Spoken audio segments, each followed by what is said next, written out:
Praktika lõpetamine. Lähtuvalt praktika eesmärkide täitmisest antakse õppijale hinnang kogu praktika ulatuses. Hinnang on õppija pädevuse mõõdupuu. Hinnangu andmine võimaldab hinnata õppija arengut ja tulemuslikkust, selgitada õppija praktikaga seotud raskusi, motiveerida õppijat õppima.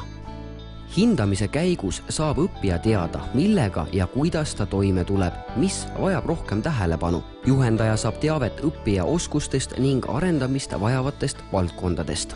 Hindamine on oluline õppeasutusele, et määratleda õppekavas probleemsed valdkonnad ning tööandjatele, andes ülevaade praktikale tulevate õppijate tasemest. Praktika sooritamisel võivad esineda järgmised kitsaskohad. Ajalised piirangud, eesmärkide täitmine ja õpiväljundite saavutamine võtab rohkem aega. Ajakulu suurendamine võib olla tingitud nii õppijast, juhendajast kui ka praktikabaasist. Konkureerivad nõudmised. Erinevate ootuste ja nõudmiste korral valib praktikabaas esmalt siiski oma põhifunktsiooni ja asutuse huvid ning õppija vajadused võivad jääda tagaplaanile. Suur õppijate arv koormab praktikabaase, langetab motivatsiooni, väsitab juhendajaid, sunnib valima mitte kõige sobivamaid asutusi praktika sooritamiseks ning see kõik omakorda mõjutab praktika kvaliteeti.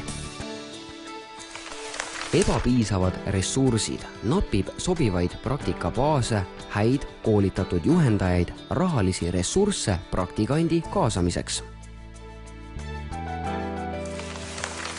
Sageli toob praktika kaasa väljakutseid, mis eeldavad teadlikku lähenemist, oskust probleeme märgata ja neid ka lahendada.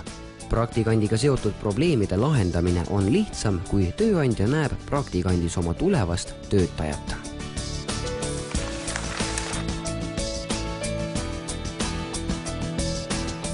Mõjusaimaks õppimise soodustajaks on hindamine ja tagasiside pärast praktikat. Ning kõrgkoolile samuti pärast praktikat saadud tagasiside on oluline selleks, et parendada õppekava kvaliteeti ja edasi arendada uusi praktikaid.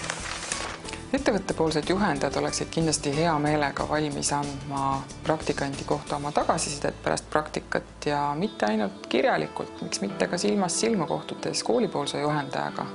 See annaks nii ettevõttele kui koolile võimaluse teha järgmine kord asju paremini.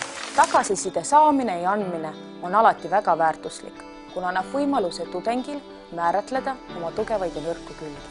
Kui praktikat tagasisidet ei saa, on oht, et omandab oskuse valesti. Tudengipoolne nägemus tagasisides võib anda ettevõttele uusi mõtteid ja ideid edasiseks arenguks.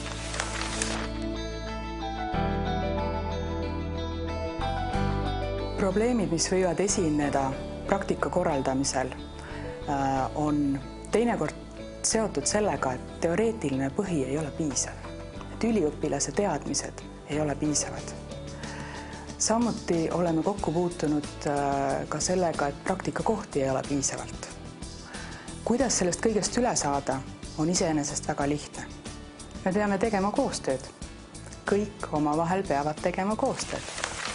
Koolipoolse juhendaja ja praktikakoha poolse juhendaja koostöö võiks samuti alata juba enne seda, kui praktikant ettevõttesse tuleb. See võimaldaks praktikat paremini planeerida, eesmärke sobilikumalt seada ja lõppkokkuvõttes tooks see kasu kõikidele pooltele. Hea praktika tulemuse saavutamiseks on oluline, et kõik osapooled panustaksid võrdväärselt. Tudengi jaoks on väga tähtis, et teda väärtustatakse, usaldatakse ning vajatakse.